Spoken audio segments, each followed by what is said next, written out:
Hi friends, welcome back to my channel. അപ്പോൾ നമ്മൾ ഇന്നത്തെ വീഡിയോയിൽ ഡിസ്കസ് ചെയ്യാൻ പോകുന്നത് ഫ്ലൂയിഡ് മെക്കാനിക്സ് ആണ്. അസിസ്റ്റന്റ് എഞ്ചിനീയർ എക്സാമിന് വേണ്ടിയിട്ട് ആവശ്യമായ ഫ്ലൂയിഡ് മെക്കാനിക്സിന്റെ തിയറി ക്ലാസ്സും പിന്നെ ആ തിയറി റിലേറ്റഡ് കുറച്ച് സോൾവ് പ്രോബ്ലംസുമാണ്. അപ്പോൾ നമുക്ക് വൈകാതെ തന്നെ വീഡിയോയിലേക്ക് കടക്കാം. ഫ്ലൂയിഡ് മെക്കാനിക്സ് എന്ന് പറയുന്നത് ഏതൊരു അസിസ്റ്റന്റ് എഞ്ചിനീയർ എക്സാം എടുത്ത് നോക്കിയാലും അത്യാവശ്യം നല്ല രീതിയിൽ ക്വസ്റ്റ്യൻസ് ചോദിക്കുകയും അതുപോലെ തന്നെ ഇമ്പോർട്ടൻ്റ് ആയിട്ടുള്ള ടോപ്പിക്കുമാണ്. അപ്പോൾ അതുകൊണ്ട് മിസ് ഔട്ട് ആവാതെ പഠിക്കുക. അപ്പോൾ ആദ്യമായിട്ട് നമുക്ക് സിലബസ് ഒന്ന് നോക്കാം. സിലബസിൽ നിങ്ങൾക്ക് കാണാൻ കഴിയും ഫ്ലൂയിഡ് മെക്കാനിക്സും വാട്ടർ റിസോഴ്സസ് എഞ്ചിനീയറിംഗും കൂടെ ചേർത്തിട്ടാണ് അവർ സിലബസ് കൊടുത്തിരിക്കുന്നത്. അപ്പോൾ ടോപ്പ് പോർഷൻ ഫ്ലൂയിഡ് മെക്കാനിക്സ് ആണ്. ഫ്ലൂയിഡ് മെക്കാനിക്സിൽ നമ്മൾ ഫ്ലൂയിഡ് സ്റ്റാറ്റിക്സ് ആണ് ഇപ്പോൾ ഡീൽ ചെയ്യാൻ പോകുന്നത്. അതിൽ ഫ്ലൂയിഡ് പ്രഷറിന്റെ കുറച്ച് കാര്യം നമ്മൾ ഓൾറെഡി ഡിസ്കസ് ചെയ്തതാണ്.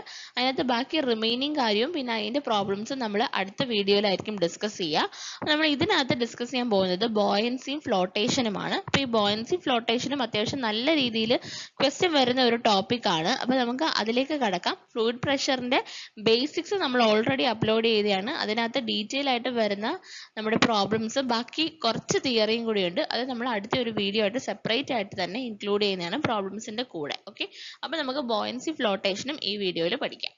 ബാക്കി റെഡ് കളറിൽ കാണിച്ചിരിക്കുന്ന ഇത്തരം പിന്നീട് കവർ ചെയ്യാനുള്ള ഡൈനാമിക്സും പിന്നെ അതിനകത്ത് വരുന്ന ബെർണോളിസ് തിയറി പിന്നെ ഓറിഫിസ് നോച്ചസ് പിന്നെ pipe boundary layer drag lift അതൊക്കെ നമ്മൾ ഇനി ഉടനെ തന്നെ കവർ ചെയ്യുന്നതാണ്. അപ്പോൾ ആദ്യമായിട്ട് നമുക്ക് ബോയൻസി എന്താണെന്നും ബോയൻ ഫോഴ്സ് എന്താണെന്നും നോക്കാം. അപ്പോൾ ആദ്യം ബോയൻസി എന്താണെന്ന് നോക്കാം. when a body is either wholly or partially immersed in a fluid, a lift is generated due to net vertical component of hydrostatic pressure forces experienced by the body. നമുക്ക് അറിയാവുന്ന കാര്യമാണ്.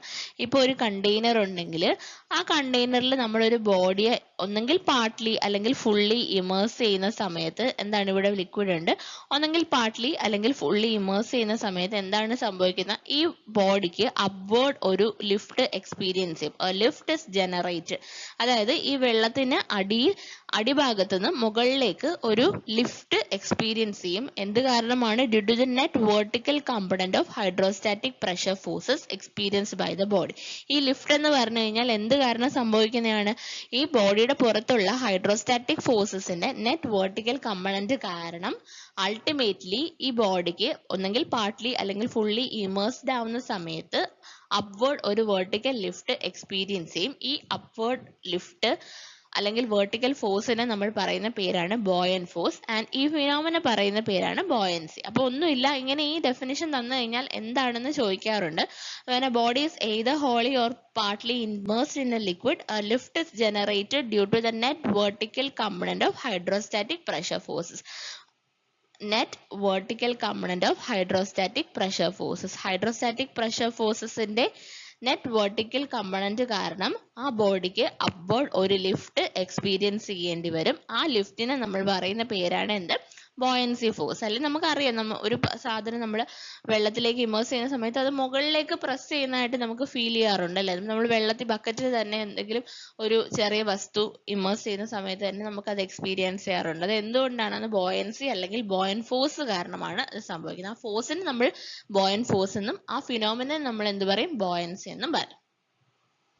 അപ്പോൾ ബോയൻസി ഫോഴ്സ് പഠിക്കുമ്പോൾ നമ്മൾ important ആയിട്ട് പഠിക്കേണ്ട ഒരു ടോപ്പിക്കാണ് ആർക്കിമിഡീസ് പ്രിൻസിപ്പിൾ. ആർക്കിമിഡീസ് പ്രിൻസിപ്പിൾ നമ്മളെല്ലാം ചെറിയ ക്ലാസ്സിൽ പഠിച്ചിട്ടുള്ളതാണ്. എന്താണ് ആർക്കിമിഡീസ് പ്രിൻസിപ്പിൾ? നമ്മൾ സ്റ്റേറ്റ്മെന്റ് ആയിട്ട് ചോദിക്കാറില്ലെങ്കിലും ഇത് വെച്ചിട്ട് പ്രോബ്ലംസ് ഒത്തിരി ചോദിക്കാറുണ്ട്. The buoyancy force an object is equal to the weight of the liquid the fluid that the object displace. അതായത് നമുക്കൊരു ഒബ്ജക്റ്റ് നമ്മൾ ഒരു വാട്ടറിനകത്തോട്ട് ഇമേഴ്സ് ചെയ്യുന്നു എന്ന് വിചാരിക്കുക. അപ്പോൾ ഒരു കണ്ടെയ്നറിനകത്ത് ഫ്ലൂയിഡ് ഉണ്ട്. ആ ഫ്ലൂയിഡിനകത്തോട്ട് നമ്മളൊരു ഒബ്ജക്റ്റ് ഇമേഴ്സ് ചെയ്യുമ്പം അത് എക്സ്പീരിയൻസ് ചെയ്യുന്ന അപ്വേർഡ് ഫോഴ്സിനെയാണല്ലോ നമ്മൾ ബോയൻസി എന്ന് പറയുന്നത്. ഈ ബോയൻസി ഫോഴ്സ് എന്ന് പറഞ്ഞു കഴിഞ്ഞാൽ which will be equal to the weight of the fluid that the object displaces. ഈ ഒബ്ജക്റ്റ് ഈ കണ്ടെയ്നറിനകത്തോട്ട് നമ്മൾ ഇമേഴ്സ് ചെയ്യുമ്പോൾ ആ എത്ര വെയിറ്റ് ഓഫ് ഫ്ലൂയിഡ് ഡിസ്പ്ലേസ് ചെയ്തല്ലേ പുറത്തേക്ക് തള്ളപ്പെടുന്നു, അതിന് ഈക്വൽ ആയിരിക്കും നമ്മുടെ ബോയൻസി ഫോഴ്സ് എന്ന് പറഞ്ഞത്. അതാണ് നമ്മുടെ Archimedes principle. That is buoyancy force is equal to the weight of the fluid displace. ഇത് വളരെ ഇമ്പോർട്ടൻ്റ് ആയിട്ടുള്ള പോയിന്റ് ആണ്.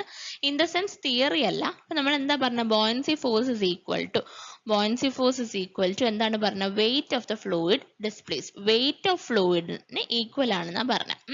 അപ്പൊ നമുക്ക് ഡെൻസിറ്റി ഇസ് ഈക്വൽ ടു എന്താണെന്ന് അറിയാം? മാസ് ബൈ വോളിയം ആണെന്ന് അറിയാം അല്ലെ?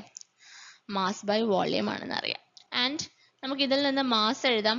മാസ് ഇസ് ഈക്വൽ ടു എന്ത് വരും? ഡെൻസിറ്റി ഇൻറ്റു വോളിയം വരും. അപ്പം നമ്മൾ പറഞ്ഞ എന്താണ്? Buoyancy force is equal to weight ആണ് അല്ലേ. അപ്പോൾ വെയിറ്റ് എന്ന് പറഞ്ഞാൽ mass into acceleration due to gravity.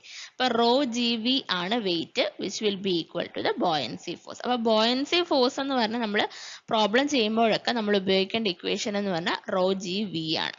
Okay, അപ്പോൾ ഈ ഒരു കാര്യം ഓർത്തു വെക്കുക. ഇനി അടുത്ത പ്രോബ്ലം ചെയ്യുമ്പോഴത്തേക്ക് ഈ ഇക്വേഷൻ ഡയറക്റ്റ്ലി നമ്മൾ ഉപയോഗിക്കത്തേ ഉള്ളൂ. ഓക്കെ, അപ്പം buoyancy force is equal to the weight of the fluid displace and weight is equal to rho G V. അതുകൊണ്ട് തന്നെ നമുക്ക് എന്ത് പറയാൻ പറ്റും? Buoyancy force is equal to rho G V. When density is constant the buoyancy force is due to pressure ഡിഫറൻസിലാണ്. നമ്മൾ നേരത്തെ പറഞ്ഞ കാര്യമാണ്.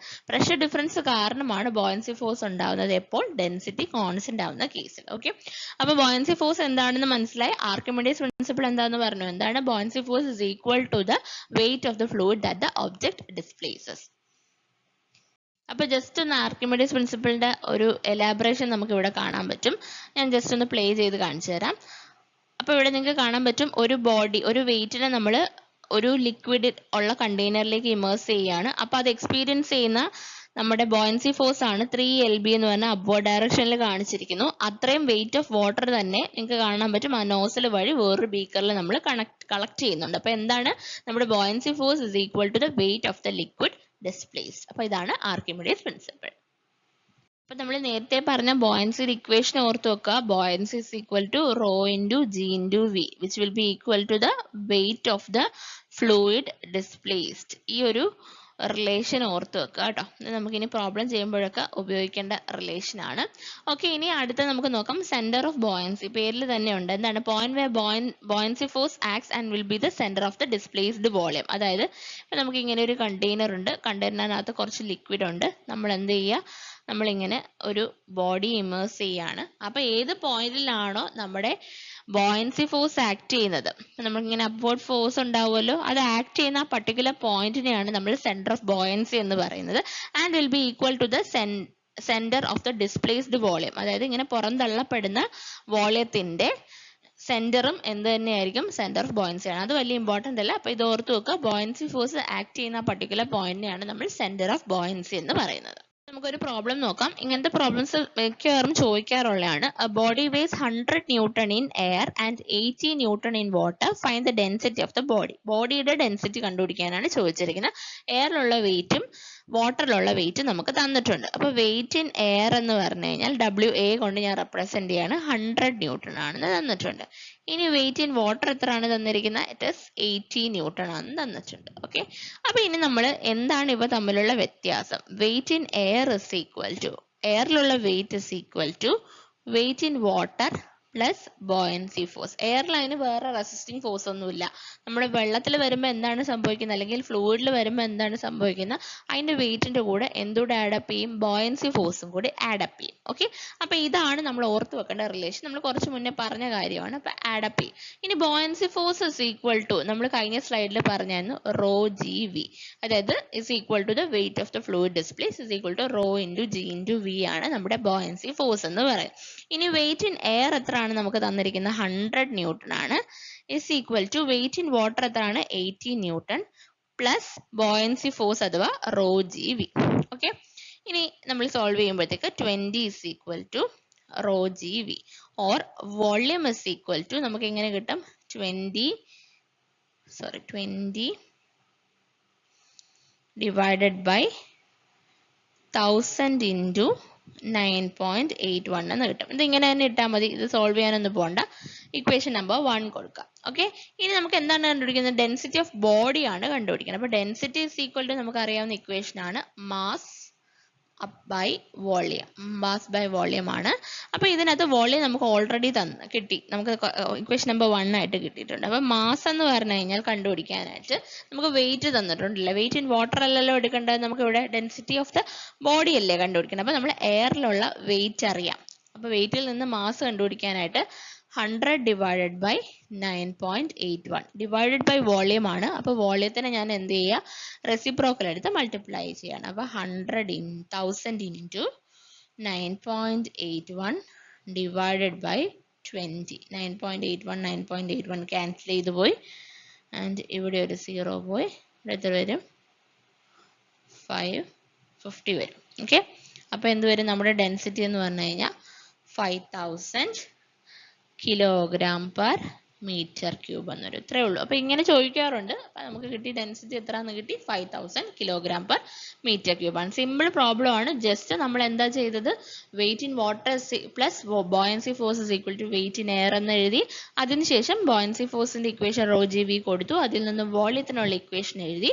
Density is equal to mass by volume അവിടെ സബ്സ്റ്റിറ്റ്യൂട്ട് ചെയ്തു. വെയിറ്റ് ആണ് തന്നിരിക്കുന്നത്, അത് മാസിലേക്ക് മാറ്റി, അത് തെറ്റിപ്പോകരുത്. ഓക്കെ, നമുക്ക് അടുത്ത ഒരു പ്രോബ്ലം നോക്കാം. A body weighs 30 newton in a liquid of density 800 kilogram per metre cube. ഒരു ലിക്വിഡിൽ ആ ബോഡിയുടെ വെയിറ്റ് 30 ന്യൂട്ടൺ ആണ്. ആ ലിക്വിഡിന്റെ ഡെൻസിറ്റി നമുക്ക് തന്നിട്ടുണ്ട് 800 കിലോഗ്രാം പെർ മീറ്റർ ക്യൂബ് ആണ്. And 15 newton in another liquid of density 1200 kilogram per metre cube. ഇതേ ബോഡി തന്നെ വേറൊരു liquid density 1200 kilogram per metre cube ഉള്ള ലിക്വിഡിൽ ഉള്ള വെയിറ്റ് 15 ന്യൂട്ടൺ ആണ്. അങ്ങനെയാണെങ്കിൽ ബോഡിയുടെ വോളിയം എത്ര എന്നുള്ളതാണ് ചോദ്യം. ഓക്കെ, അപ്പൊ നമുക്ക് തന്നിരിക്കുന്ന പാരാമീറ്റേഴ്സ് എഴുതാം. അപ്പൊ ഞാൻ ആദ്യത്തെ ലിക്വിഡിനെ ഞാൻ ക്യാപിറ്റൽ എ കൊണ്ട് റെപ്രസെന്റ് ചെയ്യാണ്. ഓക്കെ, 1 എന്നോ 2 എന്നോ ഒക്കെ വേണമെങ്കിൽ നിങ്ങൾക്ക് റെപ്രസെന്റ് ചെയ്യാം. അപ്പൊ അതിനകത്ത് തന്നിട്ടുണ്ട് നമ്മുടെ വെയിറ്റ് എന്ന് പറഞ്ഞു കഴിഞ്ഞാൽ എത്രയാണ്? W A കൊണ്ട് റെപ്രസെന്റ് ചെയ്യുന്നു 30 ന്യൂട്ടൺ ആണ്. ആൻഡ് ഡെൻസിറ്റി റോ എ എത്രയാണ്? 800 കിലോഗ്രാം പെർ മീറ്റർ ക്യൂബ് ആണ്. ഓക്കെ, ഇനി ലിക്വിഡ് ബി കൺസിഡർ ചെയ്യാണ്, രണ്ടാമത്തെ ലിക്വിഡ്. അവിടെ എത്രയാണ് ഈ ബോഡിയുടെ വെയിറ്റ്? WB കൊണ്ട് റെപ്രസെന്റ് ചെയ്യുന്നു 15 ന്യൂട്ടൺ ആണ് വെയിറ്റ്. ആൻഡ് ഡെൻസിറ്റി എന്ന് പറഞ്ഞു കഴിഞ്ഞാൽ 1200 കിലോഗ്രാം പെർ മീറ്റർ ക്യൂബ് ആണ്. ഓക്കെ, അപ്പൊ രണ്ട് ലിക്വിഡ് ഉണ്ട്, അതിലുള്ള ഒരേ ബോഡിയുടെ രണ്ട് വെയിറ്റ് ആണ് നമ്മൾ എഴുതിയത്. ഇനി ഞാൻ ഒരു കാര്യം അസ്യൂം ചെയ്യാണ്. Weight in air, capital A, weight in air എന്ന് പറഞ്ഞു കഴിഞ്ഞാൽ എക്സ് ആണെന്ന് അസ്യൂം ചെയ്യണം. ഓക്കെ, അപ്പൊ ഇത് ഒരേ ബോഡി ആണല്ലോ, അപ്പൊ അതിന് എയറിൽ എന്തായാലും ഒരേ വെയിറ്റ് ആയിരിക്കും. ലിക്വിഡിൽ മാത്രമല്ലേ വെയിറ്റ് മാറത്തുള്ളൂ. ഓക്കെ, അപ്പൊ ആ കൺസെപ്റ്റ് വെച്ചിട്ട് നമുക്ക് ഇവിടെ എഴുതാം. W in air is equal to, എങ്ങനെ എഴുതാം? നമ്മൾ നേരത്തെ പറഞ്ഞല്ലോ, W in liquid plus buoyancy force കൂടെ വരും. ഇനി ഈ രണ്ട് ലിക്വിഡും എടുക്കുക. അപ്പൊ ആദ്യത്തെ കേസ് എടുക്കുകയാണ് ഞാൻ. എ എന്ന് പറയുന്ന ലിക്വിഡ് കൺസിഡർ ചെയ്യുമ്പോഴത്തേക്ക് എങ്ങനെ എഴുതാം? W in air is equal to, W in liquid എന്ന് പറഞ്ഞാൽ എത്രയാണ്? 30 ന്യൂട്ടൺ പ്ലസ് ബോയൻസി ഫോഴ്സ് എത്രയാണ്? Rho G V. Okay, that is 30 അല്ലേ, 30 പ്ലസ് റോ എത്രയാണ് തന്നിരിക്കുന്നത്? ആദ്യത്തെ ബോഡിയുടെ 800 ഇൻറ്റു 9.81 ഇൻറ്റു വോളിയം. അപ്പൊ ഇത് ഇക്വേഷൻ നമ്പർ 1 ആയിട്ട് എഴുതാം. ഇനി ഇതേപോലെ തന്നെ ലിക്വിഡ് ബിയുടെ കേസ് എടുക്കാം. ഓക്കെ, അപ്പൊ ലിക്വിഡ് ബിയുടെ കേസ് എടുക്കുമ്പോൾ W in air is equal to എന്ത് വരും? നമ്മുടെ ലിക്വിഡിന്റെ വെയിറ്റ്, സെക്കൻഡ് കേസിലുള്ള ലിക്വിഡിൽ വരുമ്പോൾ ഉള്ള ബോഡിയുടെ ലിക്വിഡിന്റെ വെയിറ്റ് അല്ല, സോറി, ബോഡിയുടെ വെയിറ്റ് എത്രയാണ്? 15 ന്യൂട്ടൺ പ്ലസ് റോ 1200 ആണ് തന്നിരിക്കുന്നത്. സെക്കൻഡ് ബോഡിയുടെ ഡെൻസിറ്റി ഇൻറ്റു 9.81 ഇൻറ്റു വി വരും. ഓക്കെ, അപ്പൊ ഇതാണ് സെക്കൻഡ് ഇക്വേഷൻ. ഈ 1ഉം 2ഉം ഈക്വൽ അല്ലേ? ലെഫ്റ്റ് ഹാൻഡ് സൈഡ് എന്താണ്? എയറിലുള്ള വെയിറ്റ് ആണ്. അപ്പൊ നമുക്ക് എങ്ങനെ എഴുതാം? 30 plus 800 into 9.81 into V is equal to 15 plus 1200 into 9.81 into V എന്ന് സബ്സ്റ്റിറ്റ്യൂട്ട് ചെയ്യാം. രണ്ട് ഇക്വേഷനും സെയിം ആണ്. അതിൽ നിന്ന് സോൾവ് ചെയ്ത് നിങ്ങൾക്ക് വിയുടെ വാല്യൂ കണ്ടുപിടിക്കാം. ചെയ്ത് നോക്കുക. വിയുടെ വാല്യൂ ഏകദേശം കിട്ടുന്നത് 0.0038 മീറ്റർ ക്യൂബ് എന്ന് കിട്ടും. ഓക്കെ, അപ്പൊ അത് കിട്ടുന്നുണ്ടോന്ന് എൻഷുർ ചെയ്യുക. അപ്പൊ ഇങ്ങനെയാണ് ചെയ്തത്. രണ്ട് ലിക്വിഡ് ആക്കി എടുത്തു. രണ്ട് ലിക്വിഡിലും ഇമേഴ്സ് ചെയ്യുമ്പോൾ ബോഡിയുടെ വെയിറ്റ് നമുക്ക് തന്നിട്ടുണ്ട്, രണ്ട് സെപ്പറേറ്റ് വെയിറ്റ് തന്നിട്ടുണ്ട്. എയറിലുള്ള വെയിറ്റ് എക്സ് ആയിട്ട് എടുക്കുക. Weight in air is equal to weight in liquid plus buoyancy force എഴുതുക. രണ്ട് കേസിലും ആ ഇക്വേഷൻ എഴുതുക. രണ്ടിന്റെ ഡെൻസിറ്റി തന്നിട്ടുണ്ട്. അപ്പൊ വെയിറ്റ് ഇൻ എയർ രണ്ട് കേസിലും സെയിം ആയതുകൊണ്ട് ഇക്വേറ്റ് ചെയ്ത് കൊടുത്താൽ നമുക്ക് എന്ത് കിട്ടും? വോളിയം ആസ് 0.0038 മീറ്റർ ക്യൂബ് എന്ന് കിട്ടും. അപ്പൊ ഇത് കിട്ടുന്നതുകൊണ്ട് എൻഷുർ ചെയ്യുക കേട്ടോ. ഇത് ജസ്റ്റ് സോൾവ് ചെയ്ത് നോക്കാം.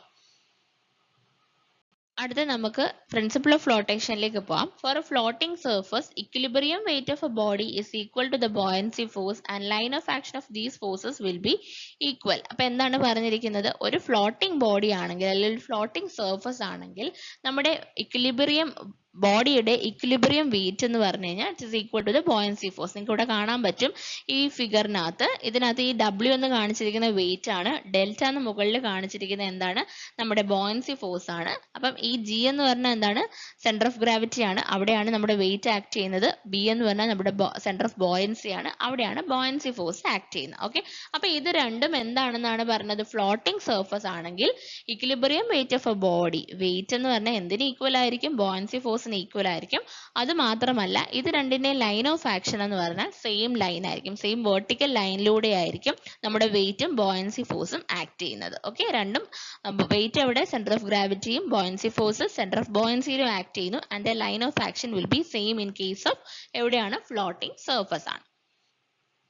ഓക്കെ, അടുത്ത മെറ്റാ സെന്ററും മെറ്റാ സെൻട്രിക് ഹൈറ്റും. ഈ മെറ്റാ സെന്റർ എന്താണെന്ന് ഒരുപാട് തവണ ചോദിച്ചിട്ടുള്ളതാണ്. ഹാർബറിനും അതുപോലെ തന്നെ 2010 LSGD-Aക്കും ഒക്കെ ചോദിച്ചിട്ടുള്ളതാണ്. അപ്പൊ നമുക്ക് നോക്കാം. ഇതാണ് നമ്മുടെ ബോഡി. നമ്മൾ നേരത്തെ പറഞ്ഞായിരുന്നല്ലോ, നമ്മുടെ ഇക്വിലിബ്രിയം വെയിറ്റും അതുപോലെ തന്നെ ബോയൻസി ഫോഴ്സും ഫ്ലോട്ടിംഗ് സർഫസിൽ സെയിം ആയിരിക്കും എന്ന് പറഞ്ഞു അല്ലെ, ഈക്വൽ ആയിരിക്കും. അതാണ് W താഴേക്ക് സെന്റർ ഓഫ് ഗ്രാവിറ്റിയിൽ ആക്ട് ചെയ്യുന്നു, ബോയൻസി ഫോഴ്സ് സെന്റർ ഓഫ് ബോയൻസിയിൽ ആക്ട് ചെയ്യുന്നു. ഇത് രണ്ടും എന്തായിരിക്കും എന്ന് പറഞ്ഞാൽ ഇക്വിലിബ്രിയം വെയിറ്റും ബോയൻസി ഫോഴ്സും ഈക്വൽ ആയിരിക്കും. And they will be acting on the same line, same ലൈനിലായിരിക്കും എന്താ ആക്ട് ചെയ്യുന്നത്, ഇക്വിലിബ്രിയം പൊസിഷനിൽ വെയിറ്റും ഫോഴ്സ് ഓഫ് ബോയൻസി അല്ലെ ബോയൻസി ഫോഴ്സ് ആക്ട് ചെയ്യുന്നത്. ഓക്കെ, ഇനി ഞാൻ എന്താ ചെയ്യുന്നതെന്ന് വെച്ച് കഴിഞ്ഞാൽ നോക്കിക്കേ, ഈ ബോഡിക്ക് ഒരു ചെറിയ ടിൽറ്റിംഗ് കൊടുക്കുകയാണ്. അതായത് ജസ്റ്റ് ഒന്ന് ഞാൻ റൊട്ടേറ്റ് ചെയ്യിക്കുകയാണ് ഒരു ആംഗിൾ തീറ്റയിൽ. അപ്പൊ എന്താണ് സംഭവിക്കുന്നത്, വെയിറ്റ് ഇങ്ങനെ ഈ നമ്മുടെ നോർമൽ ആക്സിസിലാണ്, ഈ ആക്സിസിനെ പറയുന്ന പേരാണ് നോർമൽ ആക്സിസ് എന്ന് പറയും. ഈ നോർമൽ ആക്സിസിൽ തന്നെ ആയിരിക്കും വെയിറ്റ് ആക്ട് ചെയ്യുന്നത് അല്ലേ. പക്ഷെ ബോയൻസി ഫോഴ്സിന് എന്ത് സംഭവിക്കും, ബോയൻസി ഫോഴ്സ് ഇവിടെ ഈ B എന്ന് പറയുന്ന പോയിന്റ് ആണ് സെന്റർ ഓഫ് ബോയൻസി പണ്ട് ഉണ്ടായിരുന്നത്. നമ്മൾ റൊട്ടേറ്റ് ചെയ്യുന്നതിന് മുന്നേ, റൊട്ടേറ്റ് ചെയ്തതിന് ശേഷം നമ്മുടെ സെന്റർ ഓഫ് ബോയൻസി B' എന്ന് പറയുന്ന പുതിയ പോയിന്റിലേക്ക് ഷിഫ്റ്റ് ചെയ്തു. ഓക്കെ, അതായത് ബോയൻസി ഫോഴ്സ് ഇപ്പൊ ആക്ട് ചെയ്യുന്നത് ഈ B'-ലാണ്. ഓക്കെ, അപ്പൊ മെറ്റാ സെന്റർ എന്താന്ന് വെച്ച് കഴിഞ്ഞാൽ നമ്മുടെ ഈ നോർമൽ ആക്സസും ഷിഫ്റ്റ് ചെയ്ത സെന്റർ ഓഫ് ബോയൻസി അഥവാ നമ്മുടെ ബോയൻസി ഫോഴ്സും കൂടി മീറ്റ് ചെയ്യുന്ന ഒരു പർട്ടിക്കുലർ പോയിന്റ് ഉണ്ടാവും. ആ പോയിന്റിനെ പറയുന്ന പേരാണ് മെറ്റാ സെന്റർ എന്ന് പറയും. It's defined as a point at which the line of action of buoyancy, അതായത് ബോയൻസിയുടെ ലൈൻ ഓഫ് ആക്ഷൻ, ഇതാണല്ലോ ബോയൻസി ഫോഴ്സ്, ബോയൻസി ഫോഴ്സിന്റെ ലൈൻ ഓഫ് ആക്ഷനും നോർമൽ ആക്സസും ടിൽറ്റഡ് പൊസിഷനിൽ മീറ്റ് ചെയ്യുന്ന പർട്ടിക്കുലർ പോയിന്റിനെയാണ് നമ്മൾ മെറ്റാ സെന്റർ എന്ന് പറയുന്നത്.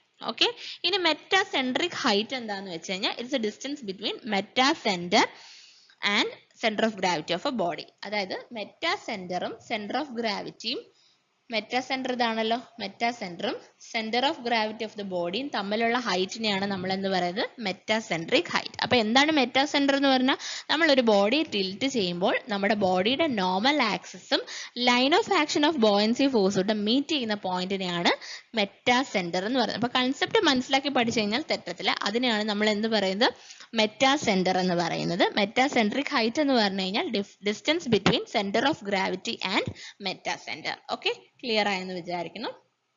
അപ്പൊ നമ്മൾ ഓൾറെഡി പറഞ്ഞ ഡെഫിനിഷൻ ആണ് മെറ്റാ സെന്റർ എന്നാണ്, മെറ്റാ സെൻട്രിക് ഹൈറ്റ് എന്നാണ്. അപ്പൊ നമുക്ക് ഒന്നുകൂടെ നോക്കാം. Meta centre is defined as a point at which the line of action of buoyancy will meet the normal axis of the body when the body is given a small angular displacement. നമ്മുടെ ബോഡിക്ക് ഒരു ചെറിയ angular displacement കൊടുക്കുമ്പോൾ നമ്മുടെ line of action of ബോയൻസിയും അതുപോലെ തന്നെ ബോഡിയുടെ normal ആക്സിസും മീറ്റ് ചെയ്യുന്ന പർട്ടിക്കുലർ പോയിന്റിനെയാണ് നമ്മൾ മെറ്റാ സെന്റർ എന്ന് പറയുന്നത്. ഇനി വേറൊരു ഡെഫിനിഷനും കൂടിയുണ്ട്, അതിവിടെ താഴെ ഇപ്പോൾ എഴുതിയപ്പം, the point about which a body starts to oscillate when it is tilted by a small angle. അതായത് നമ്മൾ ഈ ബോഡി ഒരു ചെറിയ ആംഗിളിൽ ടിൽറ്റ് അല്ലെങ്കിൽ ഒന്ന് ജസ്റ്റ് ഒരു ടിൽറ്റിംഗ് കൊടുക്കുകയാണെങ്കിൽ ഒരു പർട്ടിക്കുലർ പോയിന്റിന് അബൌട്ട് ആ ബോഡി ഓസിലേറ്റ് ചെയ്യാൻ തുടങ്ങും. ആ പർട്ടിക്കുലർ പോയിന്റിനെ നമ്മൾ എന്ത് പറയും, മെറ്റാ സെന്റർ. അപ്പൊ ഈ രണ്ട് ഡെഫിനിഷൻ ഒന്ന് ഓർത്ത് വെക്കുക. ഒന്നാമത്തെ കാര്യം എന്ന് വെച്ച് കഴിഞ്ഞാൽ line of action of buoyancy normal ആക്സിസിനെ മീറ്റ് ചെയ്യുന്നു when a body is given a small angular displacement അല്ലെങ്കിൽ ടിൽറ്റിംഗ് കൊടുക്കുമ്പോൾ ആ പോയിന്റിനെയാണ് നമ്മൾ മെറ്റാ സെന്റർ എന്ന് പറയുന്നത്. ഇനി അഥവാ ഇങ്ങനെ ചോദിച്ചാലും തെറ്റില്ല, the point about which a body starts to oscillate when it is tilted by a small angle.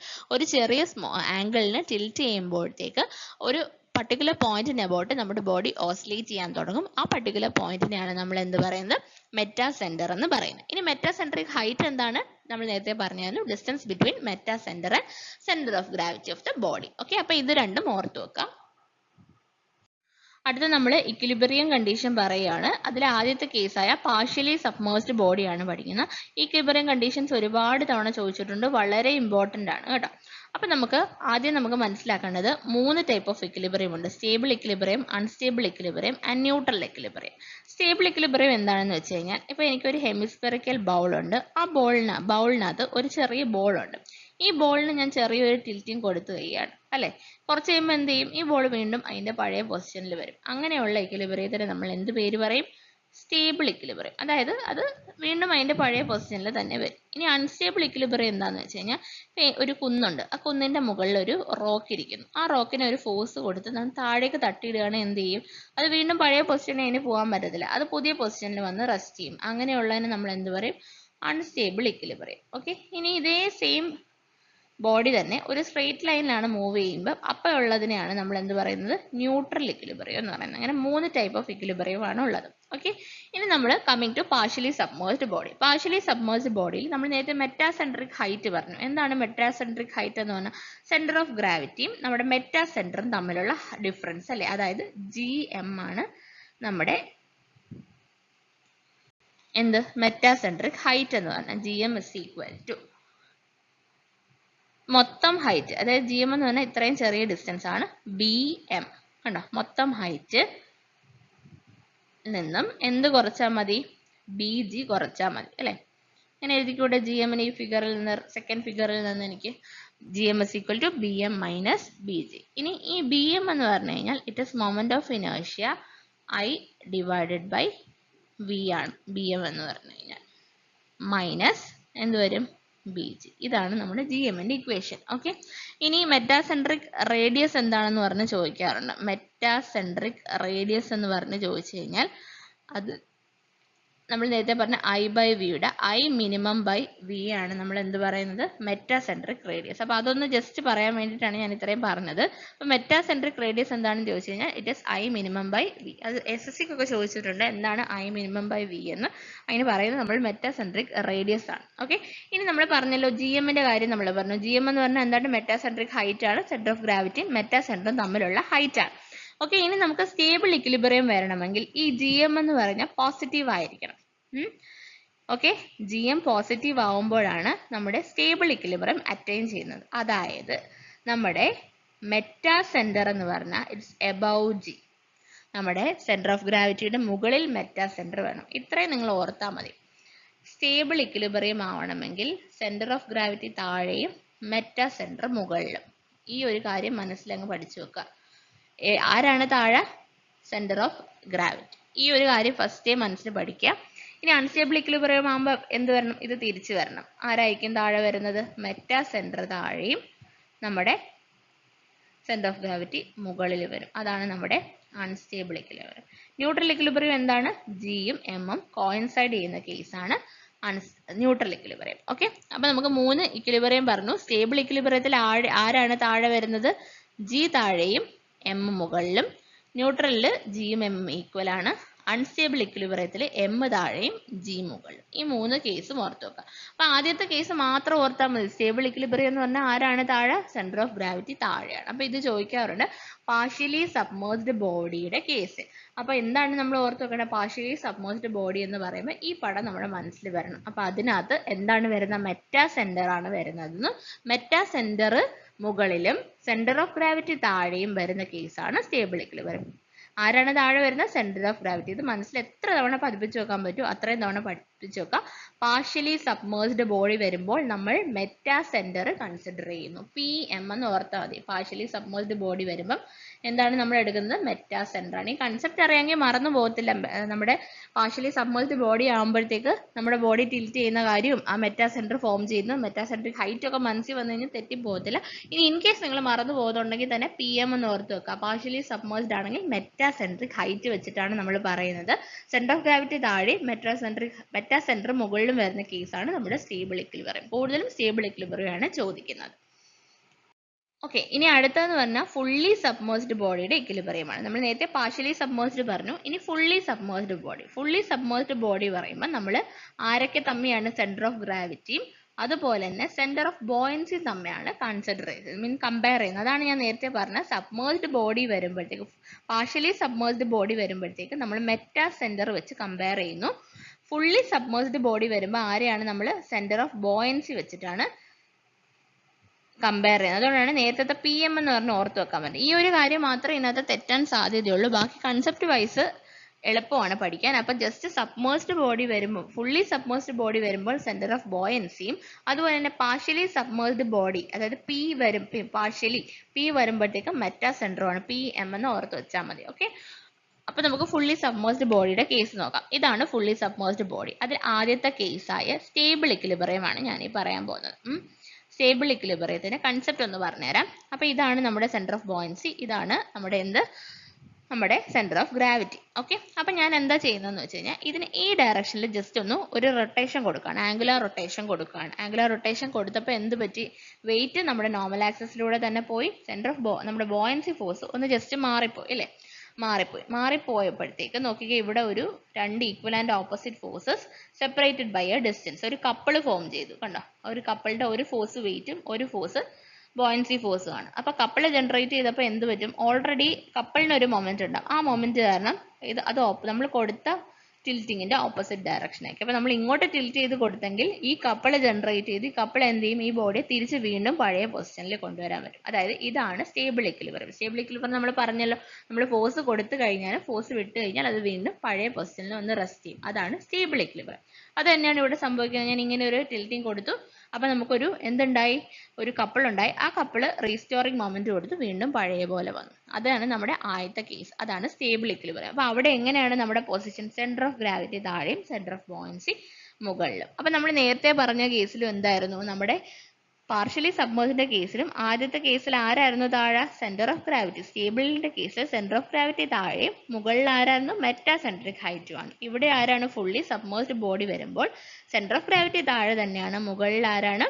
Centre of buoyancy ആണ്. അപ്പൊ സ്റ്റേബിൾ വരുമ്പോഴത്തേക്ക് ഏറ്റവും താഴെ ആര് തന്നെയാണ് വരേണ്ടത്? സെന്റർ ഓഫ് ഗ്രാവിറ്റി തന്നെയാണ് സ്റ്റേബിൾ ഇക്വിലിബ്രിയത്തിൽ രണ്ട് കേസിലും. പക്ഷെ ഒരു വ്യത്യാസം മാത്രം, പാർഷ്യലി സബ്മേർജ്ഡ് വരുമ്പോൾ നമ്മുടെ മെറ്റാ സെന്ററുമായിട്ട് നമ്മൾ കമ്പയർ ചെയ്യുന്നു. ഫുള്ളി സബ്മേർജ്ഡ് വരുമ്പോഴത്തേക്ക് സെന്റർ ഓഫ് ബോയൻസി വെച്ചിട്ട് കമ്പയർ ചെയ്യുന്നു. ആ ഒരു കാര്യം, കമ്പാരിസൺ രണ്ടെണ്ണം വരുമ്പോൾ രണ്ട് പാരാമീറ്റർ ആണ്, പക്ഷെ കാര്യം സെയിം തന്നെയാണ്. സ്റ്റേബിൾ ഇക്വിലിബ്രിയത്തിന്റെ കേസിൽ രണ്ട് കേസിലും ആരാണ് താഴെ വരുന്നത്? സെന്റർ ഓഫ് ഗ്രാവിറ്റി തന്നെയാണ് താഴെ വരുന്നത്. ഇനി രണ്ടാമത്തെ കേസ് നോക്കാം. രണ്ടാമത്തെ കേസ് എന്താണ്? നമ്മുടെ സെന്റർ ഓഫ് ഗ്രാവിറ്റി മുകളിലും സെന്റർ ഓഫ് ബോയൻസി മുകളിലും താഴെയും. ഓക്കെ, അപ്പൊ ഞാൻ എന്താ ചെയ്യുന്നത്? ഇങ്ങനെ റൈറ്റ് സൈഡിൽ ഒരു റൊട്ടേഷൻ കൊടുക്കുകയാണ്. അപ്പൊ വീണ്ടും ഒരു കപ്പിൾ ഫോം ചെയ്യും. അപ്പൊ എന്ത് ചെയ്യും? ഈ കപ്പിളിനെ ഇങ്ങോട്ട് തന്നെ റൊട്ടേറ്റ് ചെയ്യാനായിട്ട് ഒരു ടെൻഡൻസി ആണ് അല്ലേ? ഈ കപ്പിൾ നോക്കി ഇങ്ങോട്ട് റൊട്ടേറ്റ് ചെയ്യും. അപ്പൊ എന്താ ചെയ്യുന്നത്? ഞാൻ ഇങ്ങോട്ട് കൊടുത്തു, അഡീഷണലി എന്താണ്? അങ്ങോട്ട് തന്നെയാണ് കൊടുക്കുന്നത്. അപ്പൊ അത് വീണ്ടും അതിന്റെ പഴയ പൊസിഷനിൽ വരത്തില്ല. അതുകൊണ്ട് അത് എന്താണ്? അൺസ്റ്റേബിൾ ഇക്വിലിബ്രിയം ആണ്. അപ്പൊ അൺസ്റ്റേബിൾ ഇക്വിലിബ്രിയത്തിന്റെ കണ്ടീഷൻ എന്താണ്? സെന്റർ ഓഫ് ബോയൻസി താഴെയും സെന്റർ ഓഫ് ഗ്രാവിറ്റി മുകളിലും. അപ്പൊ ഈ ഒരു കാര്യം ഓർത്ത് വെച്ചാൽ മതി. സ്റ്റേബിൾ ആണോ? ഗ്രാവിറ്റി നമ്മുടെ സെന്റർ ഓഫ് ഗ്രാവിറ്റി താഴെ ആയിരിക്കും. പാർഷ്യലി സബ്മേർജ്ഡ് ആണെങ്കിൽ അത് മെറ്റാ സെന്ററും, പിന്നെ അതുപോലെ തന്നെ ഫുള്ളി സബ്മേർജ്ഡ് ആണെങ്കിൽ അത് ആരാണ്? നമ്മുടെ സെന്റർ ഓഫ് ബോയൻസിയുമാണ്. ഇത്ര ഓർത്ത് വെച്ചാൽ മതി. നമ്മുടെ സ്റ്റെബിലിറ്റിയുടെ കാര്യം ഫുൾ ക്ലിയർ ആവും. ഓക്കെ, അടുത്ത hydrostatic forces on plane surface ആണ്. ഹൈഡ്രോസ്റ്റാറ്റിക് ഫോഴ്സ് എന്ന് പറഞ്ഞാൽ എന്താണ്? ഒരു സ്റ്റാറ്റിക് ആയിട്ട്, അതായത് ഒരു റെസ്റ്റിലുള്ള ഫ്ലൂയിഡ് ഒരു ബോഡിയുടെ പുറത്ത്, ബോഡി അതിലേക്ക് എക്സ്പോസ് ചെയ്യുമ്പോൾ ബോഡിയുടെ പുറത്ത് എക്സേർട്ട് ചെയ്യുന്ന ഫോഴ്സിനാണ് ഹൈഡ്രോസ്റ്റാറ്റിക് ഫോഴ്സ്. പേരിൽ തന്നെയുണ്ട് ഹൈഡ്രോ എന്ന് പറഞ്ഞാൽ ഏതെങ്കിലും ഒരു ഫ്ലൂയിഡ് ആയിരിക്കും. സ്റ്റാറ്റിക്, അത് റെസ്റ്റിലുള്ളപ്പോൾ ഒരു ബോഡിയുടെ പുറത്ത് എക്സേർട്ട് ചെയ്യുന്ന ഫോഴ്സിനാണ് ഹൈഡ്രോസ്റ്റാറ്റിക് ഫോഴ്സ് എന്ന് പറയുന്നത്. ഓക്കെ, ഇനി ഇവിടെ നമുക്ക് സെന്റർ ഓഫ് പ്രഷർ ഉണ്ട്. നമ്മൾ സെന്റർ ഓഫ് ബോയൻസി പറഞ്ഞ പോലെ സെന്റർ ഓഫ് പ്രഷർ ഉണ്ട്. അതെന്ന് പറഞ്ഞാൽ ഹൈഡ്രോസ്റ്റാറ്റിക് ഫോഴ്സ് ആക്ട് ചെയ്യുന്ന പർട്ടിക്കുലർ പോയിന്റിനെയാണ് നമ്മൾ സെന്റർ ഓഫ് പ്രഷർ എന്ന് പറയുന്നത്. നമ്മുടെ ഫോഴ്സിന്റെ ഡിസ്ട്രിബ്യൂഷൻ എന്ന് പറഞ്ഞ ഒരു ട്രയാങ്കിൾ ആയിരിക്കും. ഏറ്റവും മുകളിൽ, അതായത് ഹൈറ്റ് 0 ആകുമ്പോൾ നമ്മുടെ സർഫസ് ഓഫ് ദ ഫ്ലൂയിഡിൽ 0യും ഹൈറ്റിലേക്ക് പോകുന്ന സമയത്ത് അത് ഇൻക്രീസ് ചെയ്ത് ρgh ആയിട്ട് മാറുകയും ചെയ്യും. ഓക്കെ, അപ്പൊ ഇതൊക്കെ നമുക്ക് അറിയാവുന്ന കാര്യമാണ്, ജസ്റ്റ് പറഞ്ഞതേ ഉള്ളൂ. സെന്റർ ഓഫ് പ്രഷർ ചോദിച്ചിട്ടുണ്ട്, point where hydrostatic force acts. Okay, ഇനി hydrostatic forces on plane surface ആണ് നമ്മൾ നോക്കുന്നത്. നമുക്ക് 3 തരത്തിലുള്ള സർഫസ് ആണ് നമ്മൾ പറയുന്നത്. വെർട്ടിക്കലി ഇമേഴ്സ്ഡ്, ഹൊറിസോണ്ടലി ഇമേഴ്സ്ഡ്, പിന്നെ അതുപോലെ തന്നെ ഇൻക്ലൈൻഡ് സർഫസ്. അങ്ങനെ 3 എണ്ണമാണ് ഉള്ളത്. ഓക്കെ, അപ്പൊ നമുക്ക് ആദ്യമേ വെർട്ടിക്കലി ഇമേഴ്സ്ഡ് സർഫസ് നോക്കാം. അപ്പോൾ വെർട്ടിക്കലി ഇമേഴ്സ്ഡ് ഇതാണ് free surface of the liquid. ഇവിടെ ഒരു ബോഡി ഉണ്ട്. ആ ബോഡിയുടെ ഒരു എലമെന്റ് DH നമ്മൾ എടുത്തൊക്കെയാണ് കൺസിഡർ ചെയ്യുന്ന ഇക്വേഷൻ കണ്ടുപിടിക്കുന്നത്. അതൊന്നും നമുക്ക് ആവശ്യമില്ല. ഇവിടെ നിങ്ങൾക്ക് കാണാൻ കഴിയും G എന്താണ്? Centre of gravity. പി എന്താണ്? Centre of pressure. ഓൾറെഡി നമ്മൾ ഡിസ്കസ് ചെയ്തതാണ്. അപ്പൊ സെന്റർ ഓഫ് ഗ്രാവിറ്റിയും ഫ്രീ സർഫസ് ഓഫ് ദ ലിക്വിഡും തമ്മിലുള്ള ഹൈറ്റ് ആണ് h ബാർ എന്ന് പറയുന്നത്. ഒന്നുകൂടെ പറയാം, സെന്റർ ഓഫ് ഗ്രാവിറ്റിയും ഫ്രീ സർഫസ് ഓഫ് ദ ലിക്വിഡും തമ്മിലുള്ള വെർട്ടിക്കൽ ഹൈറ്റ് ആണ് h ബാർ. അതുപോലെ തന്നെ സെന്റർ ഓഫ് പ്രഷറും ഫ്രീ സർഫസ് ഓഫ് ദ ലിക്വിഡും തമ്മിലുള്ള ഹൈറ്റ് ആണ് h സ്റ്റാർ എന്ന് പറയുന്നത്. ഓക്കെ, ഇനി നമ്മുടെ നെറ്റ് ഫോഴ്സ് എന്ന് പറയുന്നത് അല്ലെങ്കിൽ total pressure on the vertically immersed surface ആണ്. ഇപ്പോൾ ഒരു വെർട്ടിക്കലി ഇമേഴ്സ്ഡ് സർഫസിന് ക്വസ്റ്റിനി തന്നിട്ടുണ്ട്, ടോട്ടൽ പ്രഷർ കണ്ടുപിടിക്കാനാണ് ക്വസ്റ്റിനി ചോദിച്ചിരിക്കുന്നതെങ്കിൽ നമുക്ക് വാട്ടർ ആണെങ്കിൽ റോ അറിയാം, ജി അറിയാം, ഏരിയ നമുക്ക് ഒരു റെക്ടാങ്കുലർ പ്ലേറ്റ് ഒക്കെ ആണെങ്കിൽ തരും, ഏരിയ കണ്ടുപിടിക്കാം. h ബാർ എന്ന് പറഞ്ഞു കഴിഞ്ഞാൽ ഇപ്പോൾ റെക്ടാങ്കിൾ ആണെങ്കിൽ നമുക്കറിയാം സർഫസിൽ നിന്ന് എത്ര ഡിസ്റ്റൻസ് മാറിയാന്നൊക്കെ ക്വസ്റ്റിനി മെൻഷൻ ചെയ്യും, അതിൽ നിന്ന് നമുക്ക് h ബാർ കണ്ടുപിടിക്കാം. ഓക്കെ, അപ്പൊ ഇതാണ് നമ്മുടെ ടോട്ടൽ പ്രഷർ. ഇനി ഇത് എവിടെ ആക്ട് ചെയ്യും? സെന്റർ ഓഫ് പ്രഷറിലാണ് ആക്ട് ചെയ്യുന്നത്. സെന്റർ ഓഫ് പ്രഷർ എന്ന് പറഞ്ഞാൽ h സ്റ്റാർ കൊണ്ടാണ് റെപ്രസെന്റ് ചെയ്യുന്നത്. ഇവിടെ ഈ h സ്റ്റാറിന്റെ ഇക്വേഷൻ വളരെ ഇമ്പോർട്ടന്റ് ആണ്. വെർട്ടിക്കൽ സർഫസിന്റെ കേസിൽ h star is equal to IG divided by AH bar plus h bar. h bar എന്താണ് നമുക്കറിയാലോ, സെന്റർ ഓഫ് ഗ്രാവിറ്റിയും ഫ്രീ സർഫസും തമ്മിലുള്ള ഹൈറ്റ്. IG എന്താണ്? മൊമെന്റ് ഓഫ് ഇനേർഷ്യ ആണ് about the centroidal axis and must be parallel to the free surface of the liquid. അതായത് നോക്കിക്കേ, ഇതൊരു റെക്ടാങ്കിൾ ആണെന്ന് വെച്ചു, ഈ റെക്ടാങ്കിളിൽ ഫ്രീ സർഫസ് ഇതാണ് ആൻഡ് റെക്ടാങ്കിളിലെ സെൻട്രോയിഡൽ ആക്സസ് ഇതാണ്.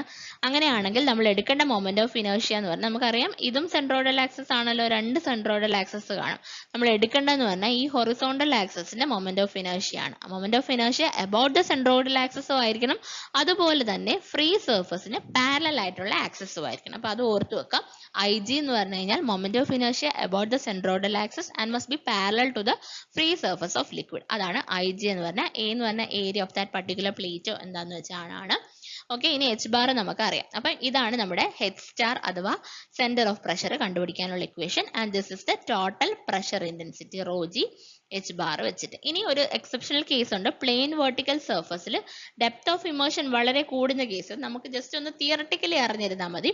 Theoretically when the depth of immersion is very large for plain vertical surfaces, center of gravity centre of പ്രഷറും same ആയിരിക്കും. ഓക്കെ, അപ്പൊ ഇതാണ് വെർട്ടിക്കലി ഇമേഴ്സ്ഡ് സർഫസിന്റെ കേസ്.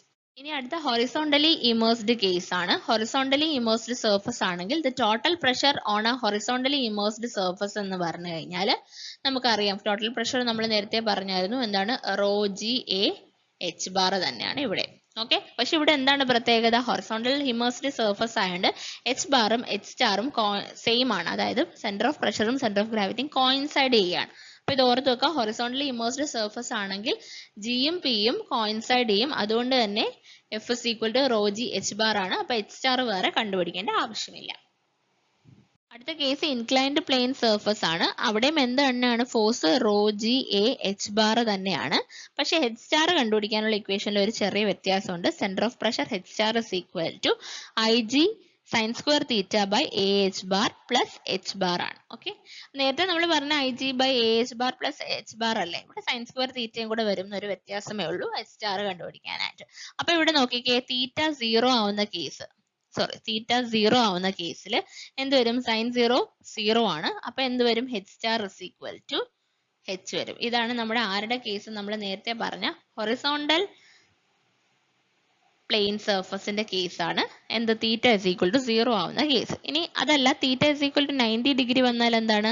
നമ്മുടെ വെർട്ടിക്കൽ കേസായി. വെർട്ടിക്കൽ കേസിൽ സൈൻ 90 വരും. Sign 90 എന്താണ്? 1 ആണ്. അപ്പൊ IG by AH bar plus H bar. ഇതാണ് ശരിക്കും ബേസിക്കലി ഉള്ളത്.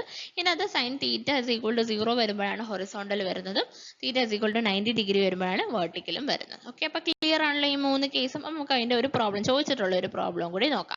അപ്പൊ നമുക്കൊരു ക്വസ്റ്റ്യൻ നോക്കാം. Rectangular plane surfaces 2 meter wide and 3 meter deep. It lies in a vertical plane in water. Vertical plane ആണെന്ന് പറഞ്ഞിട്ടുണ്ട്. The total pressure and center of pressure on the plane surface when its upper edge is horizontal and coincides with the water surface. അതായത് നമുക്ക് കണ്ടുപിടിക്കേണ്ടത് total പ്രഷറും centre of പ്രഷറുമാണ് on the plane surface. എപ്പോഴാണ്? when the upper edge is horizontal and coincides with the water surface. upper edge water സർഫസുമായി coincide ചെയ്യുന്ന കേസാണ് അല്ലെ. അപ്പൊ ഇതാണ് നമ്മുടെ ഫ്രീ വാട്ടർ സർഫസ്. ഇപ്പൊ നമ്മൾ റെക്ടാങ്കുലർ പ്ലെയിൻ സർഫസ് ആണുള്ളത്. 2 meter വൈഡും 3 meter ഡീപ്പും ആണ്. ഓക്കെ, അപ്പം H ബാർ എന്ന് പറഞ്ഞു കഴിഞ്ഞാൽ ഈ 3 മീറ്ററിന്റെ ജസ്റ്റ് പകുതി ആയിരിക്കും. റെക്ടാങ്കിൾ ആണല്ലോ, അപ്പൊ 1.5 meter ആണ്. ഓക്കെ, അപ്പൊ ക്ലിയർ ആണല്ലോ. ഇനി നമുക്ക് എന്താണ് കണ്ടുപിടിക്കേണ്ടത്? F is equal to total pressure അല്ലേ ആദ്യം കണ്ടുപിടിക്കേണ്ടത്, റോ ജി എ H ബാർ. റോ എത്രയാണ് 1000 ആണ് ഇൻറ്റു 9.81 ഇൻറ്റു ഏരിയ റെക്റ്റാങ്കിൾ ആണല്ലോ, അപ്പോൾ എന്ത് വരും 2 ഇൻറ്റു 3 ഇൻറ്റു എച്ച് ബാർ എത്ര വരും d/2 ദാറ്റ് ഇസ് 1.5. അപ്പോൾ ഇത് ചെയ്യുമ്പോൾ നമുക്ക് ഏകദേശം കിട്ടുന്നത് 886290 ന്യൂട്ടൺ എന്ന് കിട്ടും. ഓക്കെ, ഇതാണ് ഇവിടെ ഫോഴ്സിന്റെ വാല്യൂ. ഇനി നമുക്ക് എന്താണ് കണ്ടുപിടിക്കേണ്ടത്? സെന്റർ ഓഫ് പ്രഷർ അഥവാ എച്ച് സ്റ്റാർ ആണ് കണ്ടുപിടിക്കേണ്ടത്. അപ്പോൾ നമുക്കറിയാം IG/AH bar plus H bar ആണ് നമ്മുടെ ഇക്വേഷൻ. ഇനി ഇവിടെ ഇട്ട് സിംപ്ലിഫൈ ചെയ്ത് ഞാൻ പോകണ്ട, അതിന് മുന്നേ നമുക്ക് ഇതൊന്ന് ചെറുതാക്കി എടുക്കാം. H star is equal to IG എന്ന് പറഞ്ഞാൽ ഞാൻ നേരത്തെ പറഞ്ഞു സെൻട്രോയിഡിന്റെ മൊമെന്റ് ഓഫ് ഇനേർഷ്യ ആണ്. അത് സെൻട്രോയിഡിന്റെ ആയിരിക്കണം parallel to the horizontal surface. അപ്പോൾ അതായത് ഈ ആക്സിസിനുള്ള മൊമെന്റ് ഓഫ് ഇനേർഷ്യ ആണ്. അപ്പോൾ എന്ത് വരും BD3/12 ഇൻറ്റു ഏരിയ എന്ന് പറഞ്ഞാൽ BD ഇൻറ്റു എച്ച് ബാർ എന്താണ് d/2 ആണ്. ബൈ 2 ഞാൻ മുകളിൽ കൊണ്ടുപോകുന്നു പ്ലസ് എച്ച് ബാർ എന്ത് തന്നെയാണ് d/2. അപ്പോൾ ഇത് 6 വരും. ബിയും ക്യാൻസൽ ചെയ്തു, 2 ഡിയും ക്യാൻസൽ ചെയ്തു. അപ്പോൾ നമുക്ക് എന്ത് കിട്ടും? ഈ 2 ക്യാൻസൽ ചെയ്തല്ലോ. അപ്പോൾ d/6 പ്ലസ് d/2 എന്ന് വരും. So you will get it as എന്ത് വരും 2d/3 എന്ന് വരും. ഇനി ഇത് സബ്സ്റ്റിറ്റ്യൂട്ട് ചെയ്ത് കൊടുത്താൽ മതി. 2 ഇൻറ്റു ഡി എത്രയാണ് 3 ആണ് അല്ലേ, ഡെപ്ത് 3/3. അപ്പോൾ നമുക്ക് എച്ച് സ്റ്റാർ എത്ര വരും 2 മീറ്റർ. ഇവിടെ ഇട്ട് ചുമ്മാ BD3/12 അങ്ങനെ ചെയ്യാൻ നിൽക്കേണ്ട. ജസ്റ്റ് അതിന്റെ ഒരു സിംപ്ലിഫൈഡ് ഫോം അങ്ങ് ഏത് പ്രോബ്ലം വന്നാലും എച്ച് സ്റ്റാർ കണ്ടുപിടിക്കാൻ വന്നാലും നമ്മൾ എച്ച് സ്റ്റാർ ജസ്റ്റ് ഇപ്പോൾ സർക്കിൾ വന്നാലും നമ്മളൊന്ന് ജസ്റ്റ് ഒരു ചെറിയ ഫോമിലാക്കി വെച്ച് കഴിഞ്ഞാൽ മിക്കതും വെട്ടിപ്പോകാൻ സാധ്യതയുണ്ട്. അപ്പം നമുക്ക് ഇങ്ങനെ ഡിയുടെ ടേംസിൽ ഒരു വാല്യൂ കിട്ടും. ട്രയാങ്കിൾ എടുത്താൽ ഇപ്പോൾ ട്രയാങ്കുലർ പ്ലെയിൻ സർഫസ് ആണ്, ഇങ്ങനെയാണ് ട്രയാങ്കിളുടെ വേർട്ടെക്സ് താഴെയാണ്, അപ്പെക്സ് താഴെയാണ്, ഇങ്ങനെയാണ് ട്രയാങ്കിൾ ലൊക്കേറ്റ് ചെയ്തിരിക്കുന്നതെന്ന് പറഞ്ഞാൽ ഈ ആക്സിസിനായിരിക്കും മൊമെന്റ് ഓഫ് ഇനേർഷ്യ പോകുന്നത്. അപ്പോൾ moment of inertia divided by AH ഇങ്ങനെ ഈ ഇക്വേഷൻ ചെയ്ത് വെച്ച് കഴിഞ്ഞാൽ നമുക്ക് ഈ ഇക്വേഷനിൽ ജസ്റ്റ് സിംപ്ലിഫൈ ചെയ്ത് വെച്ച് കഴിഞ്ഞാൽ ഡിയുടെ ടേംസിൽ ഒരു വാല്യൂ കിട്ടും. അതുപോലെ തന്നെ ഇപ്പം നേരെ തിരിച്ചാണ് ട്രയാങ്കിൾ, ഇങ്ങനെ നേരെയുള്ള ട്രയാങ്കിൾ ആണെങ്കിലും എന്ത് പറയാൻ പറ്റും, നമുക്ക് ഇതേപോലെ ഒരു ഇക്വേഷൻ കിട്ടും. ഇനി അഥവാ സർക്കിൾ ആണെങ്കിലും നമുക്ക് ഇങ്ങനെ പറയാൻ പറ്റും. അപ്പം ഇങ്ങനെ നമ്മൾ സിംപ്ലിഫൈ ചെയ്തെടുത്ത് വെച്ച് കഴിഞ്ഞാൽ നമുക്ക് പ്രോബ്ലം പെട്ടെന്ന് ചെയ്ത് പറ്റാൻ പറ്റും. അപ്പോൾ സൈഡിൽ ജസ്റ്റ് ഒന്ന് സിംപ്ലിഫൈ ചെയ്ത് ഡിയുടെ ടേംസിൽ എഴുതി വെക്കുന്നത് നല്ലതായിരിക്കും കേട്ടോ. അല്ലാതെ ഇവിടെ സബ്സ്റ്റിറ്റ്യൂട്ട് ചെയ്യുന്നതിലും കുറച്ചും കൂടെ ടൈം കൺസ്യൂം ചെയ്യാൻ നമുക്ക് പറ്റും. ഓക്കെ, അപ്പം നിങ്ങൾ ആരെങ്കിലും ഈ ചാനൽ സബ്സ്ക്രൈബ് ചെയ്യാതെയാണ് വീഡിയോ കാണുന്നെങ്കിൽ ചാനൽ സബ്സ്ക്രൈബ് ചെയ്യുക. വീഡിയോ ഇഷ്ടപ്പെട്ടെങ്കിൽ ലൈക്ക് ചെയ്യുക, കമന്റ് ചെയ്യുക, നിങ്ങളുടെ ഫ്രണ്ട്സിലേക്ക് ഷെയർ ചെയ്യുക. അപ്പം എയുടെ സിലബസ് കുറച്ച് വാസ്റ്റ് ആണ്, നമ്മൾ മാക്സിമം കവർ ചെയ്യാൻ പറ്റുന്ന പോലെ കവർ ചെയ്യുന്നുണ്ട്. അപ്പം അതിനൊപ്പം തന്നെ എബവ് ഓൾ എനിക്കൊരു ബേസ് മാത്രമേ തരാൻ പറ്റത്തുള്ളൂ. നിങ്ങൾ പഠിക്കുക തന്നെ വേണം. ടൈം എപ്പോഴും എക്സാം ആയിക്കോട്ടെ, എക്സാം നമ്മുടെ അടുത്ത് തന്നെ ഉണ്ടെന്നുള്ള അസംഷനിൽ ഇപ്പോഴേ ഉഴപ്പാതെ പഠിച്ചാൽ മാത്രമേ ഇന്നത്തെ കോമ്പറ്റീഷൻ ലെവലിൽ നല്ലൊരു റാങ്ക് കിട്ടാനും ഏറ്റവും ആദ്യം തന്നെ വരുന്ന അഡ്വൈസിൽ ജോലി കിട്ടാനും പറ്റത്തുള്ളൂ. അപ്പോൾ thanks for watching. Thank you.